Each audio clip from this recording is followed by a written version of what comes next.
أعوذ بالله السميع العليم من الشيطان الرجيم بسم الله الرحمن الرحيم وبه نستعين إنه خير ناصر ومعين رب صل على محمد وآله الطيبين الطاهرين اللهم صل على محمد وآل محمد وعجل فرجهم. Nous étions en train de discuter sur la description de Amir al-Mu'minin pour les pieux, comment il explique les pieux salamullahi alayhi.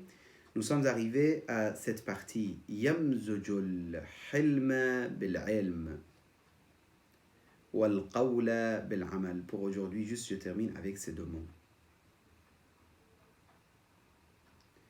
Yamzujul hilma bil ilm wal qawla bil amal. Il y a beaucoup de gens dans ce bas monde qui ont des connaissances. Ils ont étudié, ils ont approfondi leur niveau. Donc, ils sont considérés comme savants.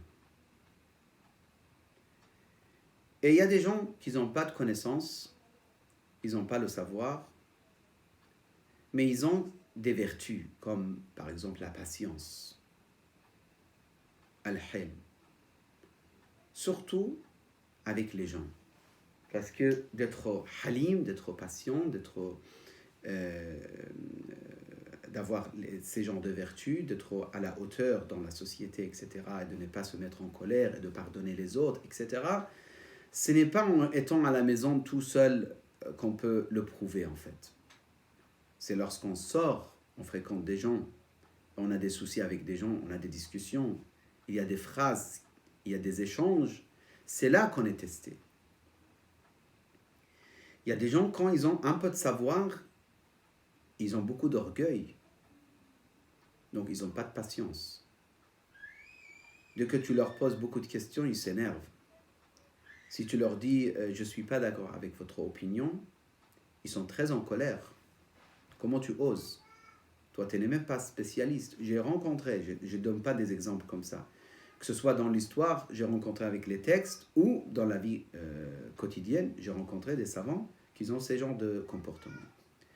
Quand tu leur parles, par exemple, il y a un savant qui, en Europe, dans un pays européen, un de sa famille lui dit « Attention, ce point peut-être c'est pas vrai ». Il dit « Toi, tu n'as pas le droit de parler, toi, tu n'es pas un savant. Tu n'es pas un spécialiste.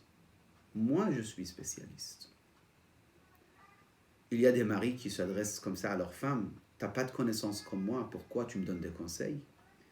Donc, le savoir chez les pieux est mélangé, parallèlement utilisé avec le fait d'être pardonneur, d'être patient et d'être flexible en même temps.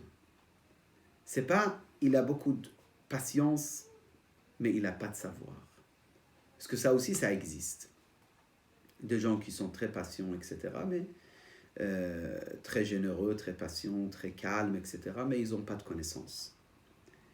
Mais lorsqu'on a beaucoup de connaissances, ce n'est pas évident. C'est pour ça un des savants,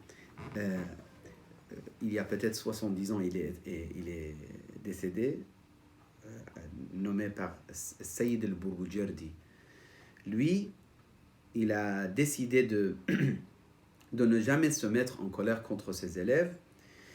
Et il a dit, si je me mets en colère contre un de mes élèves alors que je n'ai pas le droit, c'est-à-dire que ce n'était pas nécessaire, mais quand même je l'ai fait, je me punis en faisant le jeûne pendant 1 an. Et une fois c'est arrivé, il a jeûné 1 an.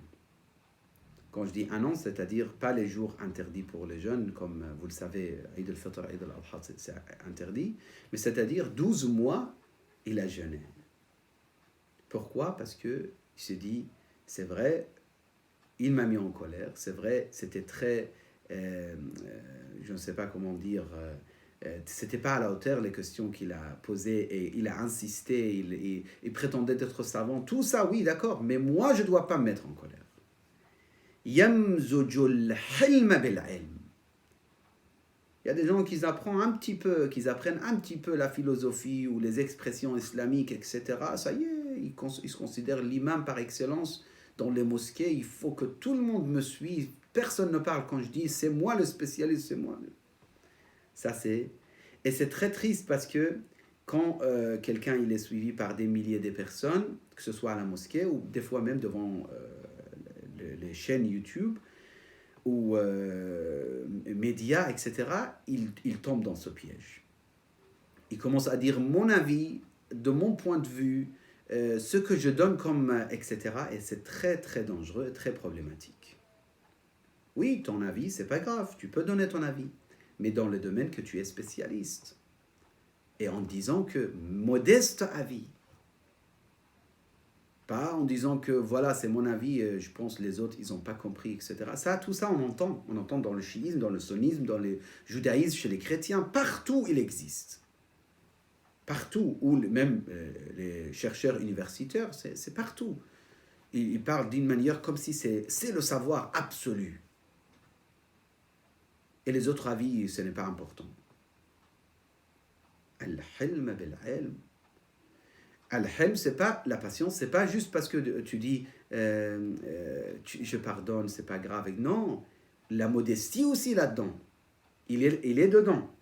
Si lorsque tu parles quelque chose, tu dis quelque chose, tu te considères le plus savant, il y a un problème. Il y a un problème. Le savant, c'est Ahlul Bayt. Nous sommes tous étudiants. Qui que ce soit la personne. Le plus grand ayatollah qui aujourd'hui ils disent ayatollah ou marja, en tout cas sur le terme ayatollah, peut-être un jour je vous parlerai. Moi je préfère utiliser en ce moment, avant j'utilisais tranquillement, mais actuellement avec mes modestes compréhensions des choses, je préfère dire Sayyid ou Al-Shaykh, son éminence, etc. Mais le terme Ayatollah al-Uzma, je préfère ne plus l'utiliser. Peut-être brièvement je vous le dis parce que j'ai vu que c'est parmi les titres utilisés pour l'imam Amir al-Mu'minin salamullah alayhi. Donc je préfère. Ala kulli hal. J'ai pas dit c'est haram de l'utiliser. Ce n'est pas interdit. Oui, Amir al-Mu'minin c'est interdit. Amir al-Mu'minin, si tu utilises pour qui que ce soit, c'est interdit. C'est que pour Ali ibn Abi Talib salamullah alayhi. Mais Ayatollah, tu peux l'utiliser, ça s'utilise, mais je préfère, comme je vous ai dit, ça on parlera plus tard peut-être. Donc, yamzujul hilma bil ilm. Quand tu as un peu de connaissance, regarde-toi combien tu as de l'ignorance. Il ne faut pas juste voir l'aspect positif que tu as. Regarde un peu les parties négatives chez toi aussi. Wal-qawla bil-amal, et je termine, et les paroles avec les actions. Il y a des gens qui savent parler, qui savent faire des discours, qui savent expliquer les choses. Oui, il faut être comme ça, il faut faire comme ça, il ne faut pas faire comme ça, etc. Mais quand tu pars chez eux, dans leur maison ou dans leur demeure, etc., bah, tu vas voir un autre monde. Tout à fait le contraire de tout ce qu'ils disent. Wal qawla bil amal. Tu dis, pratique, applique. Les pieux, d'après Amir al-Mu'minin, salawatullah wa salamuhu alayhi, ce sont les gens qui mélangent et qui pratiquent parallèlement la patience avec la connaissance et les paroles avec l'action. C'est-à-dire quand ils parlent, ils ne parlent pas sans pratiquer. Ils pratiquent en même temps. Ils parlent et ils pratiquent. أقول قولي هذا وأستغفر الله لي ولكم وصلى الله على سيدنا محمد وآله الطاهرين.